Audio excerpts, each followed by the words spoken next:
안녕하세요. 오늘은 배터리 기술의 미래를 확 바꿔버릴지도 모르는 정말 흥미로운 과학 논문 하나를 같이 파헤쳐 보려고 합니다.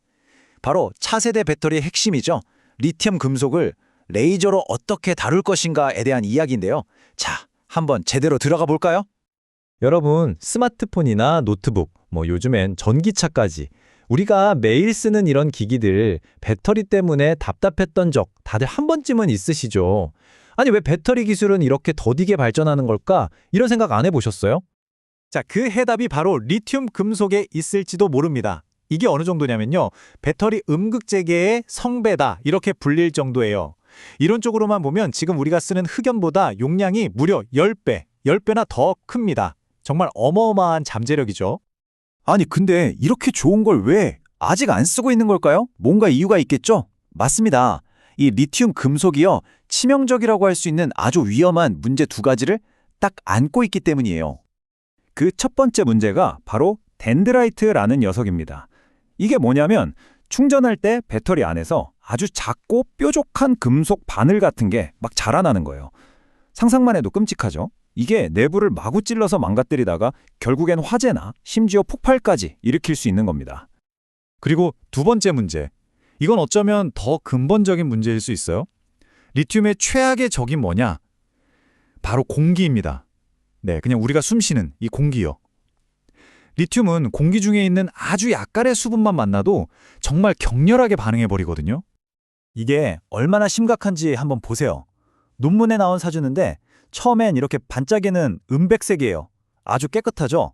그런데 딱 1시간만 지나면 이렇게 시커멓게 변해버립니다. 그리고 하루가 지나면요. 그냥 하얗게 다 부식돼서 균열가고 완전히 못 쓰게 되는 거예요. 말 그대로 공기에 닿는 그 순간부터 망가지기 시작하는 거죠. 자, 그럼 이 까다로운 리튬을 어떻게 다뤄야 할까요? 여기서 연구진이 꺼내든 카드가 바로 레이저입니다. 레이저 가공은 직접 손댈 필요 없이 아주 정밀하게 작업할 수 있으니까요. 완벽한 해결책처럼 보이죠? 하지만 그 전에 반드시 넘어야 할 산이 있었습니다. 바로 이 지긋지긋한 공기와의 반응 문제. 이걸 먼저 해결해야 했어요. 논문에 이런 구절이 나옵니다. 리튬 금속의 가공 및 취급은 수분이 없거나 습도가 낮은 환경에서 수행되어야 한다. 어찌 보면 당연한 말 같지만 이게 바로 모든 연구의 시작점이자 가장 큰 숙제였던 거죠.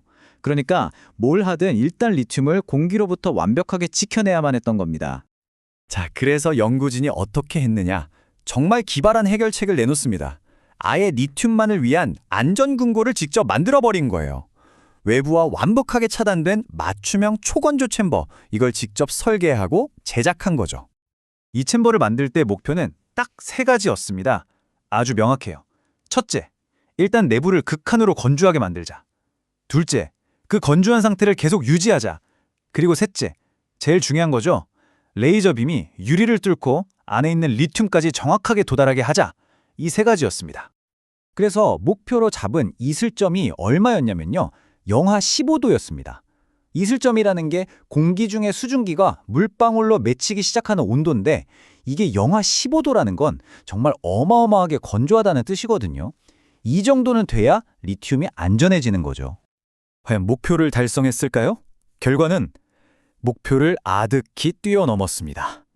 240분, 그러니까 4시간 만에 챔버 내부의 이슬점이 영하 23.8도까지 떨어졌어요. 와, 이건 리튬을 위해서 사막 한가운데보다 더 건조한 완벽한 개인 사막을 만들어준 셈이죠. 이 차이를 숫자로 보면 더 확실합니다.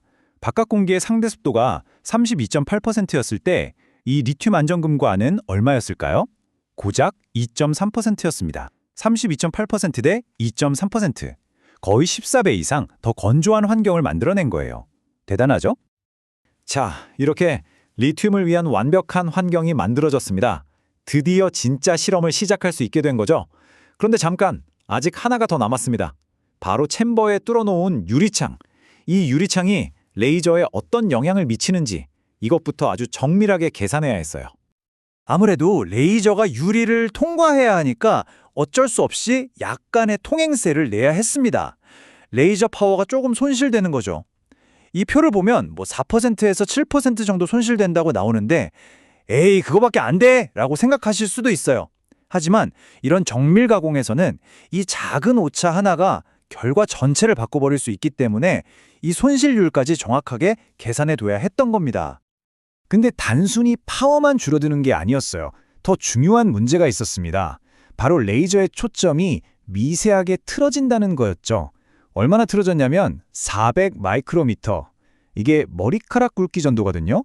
정말 눈에 보이지도 않는 작은 변화지만 나노미터 단위로 작업하는 세계에서는 이 오차를 보정하느냐 마느냐가 실험의 성패를 가르는 아주 결정적인 문제였습니다. 자, 이렇게까지 모든 변수를 꼼꼼하게 다 확인하고 모든 설정값을 완벽하게 보정한 후에야 드디어 주인공인 리튬을 테스트할 준비가 끝난 겁니다. 이런 과정을 보면 정말 과학이라는 게 대단하다는 생각이 들죠. 그래서 연구진이 알아내려고 한 게 뭐냐? 바로 절제 임계값이라는 겁니다. 말이 좀 어려운데 쉽게 말해서 리튬을 깨끗하게 깎아내기 위한 최적의 레이저 파워가 얼마냐 이거예요. 너무 약하면 흠집도 안 나고 너무 강하면 지저분하게 타버리니까 딱 깔끔하게 기화시키기 시작하는 그 완벽한 지점을 찾는 거죠. 그런데 여기서 아주 재미있는 현상이 발견됩니다. 바로 인큐베이션 효과라는 건데요. 비유하자면 이렇습니다. 우리가 단단한 아스팔트 도로를 드릴로 깰 때 처음에는 엄청 힘들잖아요. 근데 한번 쾅 하고 금이 가기 시작하면 그 다음부터는 훨씬 적은 힘으로도 쉽게 깨지죠. 레이저도 똑같아요. 여러 번 같은 곳을 때리면 리튬이 점점 약해져서 나중엔 더 약한 에너지로도 깎아낼 수 있게 되는 겁니다. 이 차트를 보시면 그게 딱 보입니다. 보세요. 레이저를 200번 쐈을 때보다 450번 쐈을 때 리튬을 깎아내는 데 필요한 에너지, 즉 절제 임계값이 더 낮아졌죠. 더 적은 힘으로도 가공이 가능해졌다는 뜻이에요. 레이저를 쏘면 쏠수록 더 쉬워진다. 이게 바로 인큐베이션 효과의 핵심입니다.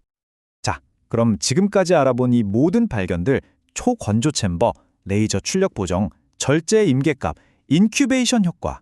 그래서 이게 대체 뭘 의미하는 걸까요? 이게 왜 중요할까요? 네, 바로 이 모든 것들이 우리가 꿈꾸는 미래의 배터리를 만드는 거대한 그림과 직접적으로 연결되기 때문입니다. 결론적으로 이 연구가 한 일을 한마디로 요약하면 미래의 배터리 엔지니어들을 위한 아주 상세한 요리책을 만들어준 겁니다.